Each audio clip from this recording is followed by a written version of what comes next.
You're going to keep it a secret from yourself, and it's going to change your world. Let me explain. During fall daylight saving, you have an amazing opportunity to incorporate a sleep hack that you have likely overlooked your entire life. This is for those that want to sleep in, are always struggling to wake up in the morning for work or for school, hitting the snooze button many times. This year, you're going to keep it a secret. Let me explain. You have two clocks that run your world. The line at the top here is the clock on the wall, or the clock on your phone, telling you what time it is. This is the clock that tells you have to wake up at a certain time to make it to school or to work.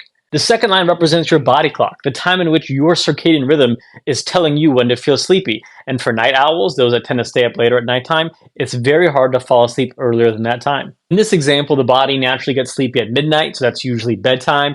And the body wants to sleep until 8 a.m. to get a full 8 hours of sleep for this individual. And this desire to sleep from midnight to 8 a.m. repeats every single night in a predictable fashion. That's what your body clock does for you. But this person never gets 8 hours of sleep because they have to wake up at 7 a.m. according to the clock on their phone to get to school in time. So they're chronically sleep deprived and miserable.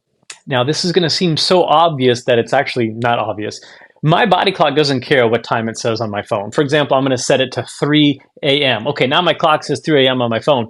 I'm not suddenly sleepy, right? The body clock doesn't care. Now, here's the secret part. When daylight saving hits and magically midnight becomes 11 p.m., we're not going to tell the body clock. And you might say, that's impossible. Every year when daylight saving hits, my body naturally adjusts, and then I start going to bed at midnight again, even though I have that extra hour. That's because you have changed your behaviors in response to what you're seeing on your phone or the clock on the wall. But you can keep the change a secret from your own body by not changing your behavior. So instead of going to bed at midnight, you're going to start going to bed at 11 p.m. You should naturally start feeling sleep at 11 p.m. anyway. It was your midnight the day before. And that way, every day, your body will have that extra hour of sleep on the tail end, and you'll be getting the 8 hours of sleep you need.